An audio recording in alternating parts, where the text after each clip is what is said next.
Would an Elizabeth Warren presidency really be that bad in your view? In what respect? Well, are we talking about markets, or are we talking about the United States? What are we talking about? Well, let's start with the markets, because that's how we got onto the point, and then you can expand. Well, with regard to the markets, let me just put it this way. Every consultant that ever studied Duquesne said I have a negative correlation to the S&P and I do very well in bear markets. I think a Warren presidency would be very good for my business, but not necessarily good for America. Is there a Warren hedge? Well, let's see if it happens first, but yeah, you could just sell it. You could just short stocks. It's not real complicated, and you probably sell the dollar. I mean, there's all kinds of stuff. But I'm kind of on the other side, and this is not just Warren, of all this rhetoric out there, including the business community, about failed capitalism, and we need to improve capitalism, and capitalism is a failed experiment. So you're on the other side, meaning what? I think capitalism, I'm a dyed-in-the-wool capitalist who believes in free markets and believes in creative destruction and believes that. So I'm a little offended by the narrative in the media, not that it's anti-capitalist. Everyone's entitled to their own opinion. I don't have a monopoly on the truth, but on the facts.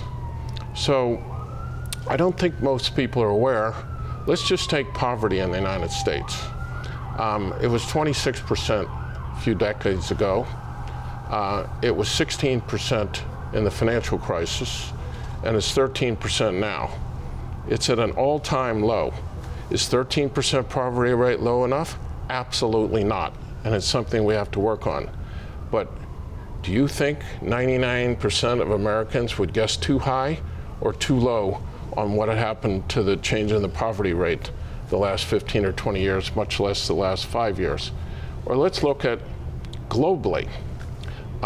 You've got, since 1999, when you had 1.7 billion people in the world in extreme poverty, the number today is 700 million. So 1 billion people have been lifted out of extreme poverty in the last 20 years. Why? Because obviously India and China adopted a free market model. And with regard to all this other talk about billionaires and so forth, so during that same period, you've created 2,500 billionaires, but you've brought 1 billion people out of poverty. So that means for every billionaire you've created, 400,000 to 1 have exited extreme poverty. Okay. Now, you can be for capitalism or you're not be for capitalism, but I object to the fact sets out there which are simply incorrect. I gave you another one, and as you know, I'm not a great fan of the president. But the fact of the matter is, this income inequality talk, it really doesn't stand up to the facts. The middle class and the poor are doing very well. In fact, they're doing better than they've done in quite some time. Are they doing well enough? No. Are they doing as good as Jeff Bezos?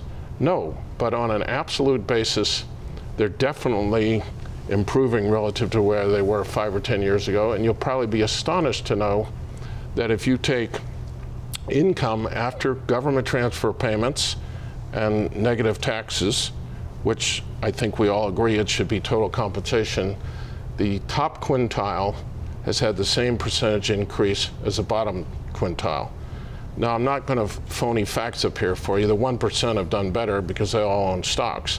But in terms of the lower middle class, for the first time, they're actually improving relative to the upper quintile.